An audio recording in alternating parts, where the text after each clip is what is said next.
Greetings to each and everyone. We will be discussing the topic about the history of the place of Cebu City, the main center of Christianity in the Philippines, and its culture, language, tourist spots, and foods.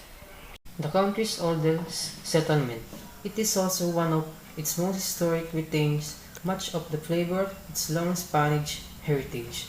A thriving port occupied the site when Ferdinand Magellan, the Portuguese navigator and explorer, landed there on April 7, 1521. He sealed a blood compact with Humabon, the chief of Cebu, but was killed later by Chief Lapu-Lapu nearby Mactan Island. On April 27, 1565, Miguel Lopez de Legazpi and the friar Andres de Urdaneta arrived on Cebu and founded the first Spanish settlement and Catholic mission in the Philippine archipelago. For 6 years, until Legazpi's removal to Manila, Cebu was the Spanish colonial capital. It remained the primary Spanish bastion in the southern part of the Philippines. The culture Cebuano about the birth. The coming of a child is welcomed by a Cebuano family, for it is about to give birth. Pomelo leaves are placed under the house so as to drive away all evil spirits which may be hovering around. Second, about the baptism. It is the custom among the few Cebuanos to baptize the child a few days after the birth, or in a week's time. Sa godparents are chosen very carefully because they are the second parents of the child. So first, let's talk about the culture of Cebuano. Many rural Cebuanos combine Catholicism with the native Visayan folk region. A tiny minority of Cebuanos, especially in Mindanao, are Muslim, and Catholic beliefs are mixed with aspects of Buddhism or Taoism among mixed Chinese Cebuano families. Second, the Philippine Cebu Island inspired the term Cebuano. Cebuano culture is heavily influenced by Spanish culture and indigenous Philippine traditions. Cebuano speakers account for over a quarter of the population, making them the country's biggest language and cultural community.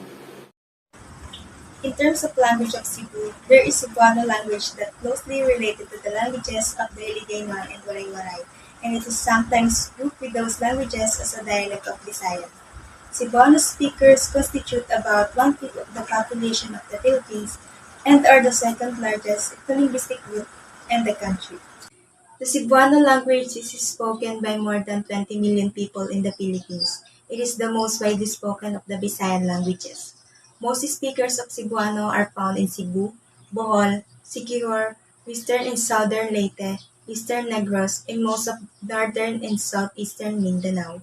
The Visayan language are an Austronesian language group spoken in the Philippines. They are most closely linked to the Tagalog and Bicol language of the Central Philippines. Around 18.5 million people in the Philippines spoke Cebuano in the early 21st century, which belong branch of the Austronesian Malayo-Polynesian language family. In English, Cebuano speaker refers to it as Bisaya or Bisayan. According to Wikipedia, it is the world's 55th most widely spoken language. It is the Philippines' second most prominent local language behind the official language Filipino, which is Tagalog. Cebuano is spoken in the central and eastern Visayas, western Palawan, and most of Mindanao. Garden Isla is the most favorite destination of the water lovers, especially divers. This small coastal town of the best know its amazing trident strand, where a million of the sardines then bait boat. A lot of the sea turtles can also be spotted in the air. Definitely Cebu's pride, Santiago, White Beach, Camote, is the place most visit in your lifetime. This white sand paradise is the best place in this land. Camping, swimming, snorkeling, diving, kite surfing, and camping. One of the best places to create your dream summer getaway. Magellan Cross Pavilion is a stone kayaks in Cebu City. The structure is located on Plaza Sugbo beside the Basilica del Santo Niño.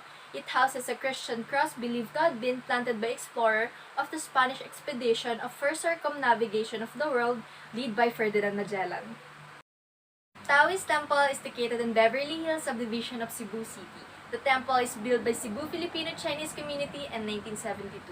The entrance to the temple was a replica of a Great Wall of China. The temple includes a library, a souvenir shop, a wishing well. It's a favorite activity for taking Instagram-worthy shots. First is the lechon. This dish is quite the local trademark for Cebuanos. Some lechon houses have made provisions so that their product can be carried through air and land travel. You may have them chopped into manageable pieces or buy a whole pig. Next well-known food in Cebu is the puso rice.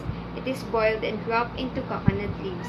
This coconut leaves serves as an easy package that you can carry anywhere and also imparts flavor. Puso rice can also be paired with street foods, lechon, or anything else that your hands can carry on.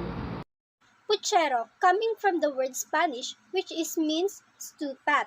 In some other Filipino, it is called bulalo. But at is now, Cebuano had made their own by incorporating their own flavor. Puchero is another dish that you should watch out for in Cebu, especially during the rainy season. Sutukil, the concept of this is that you get to pick one fish and have it cooked in three different ways, such as sugba o grill, tula o stew, and kilawin o to cook in vinegar. The best part is that since they are cooked by locals, the tourists are able to taste the best of the Cebuanos cooking has to offer.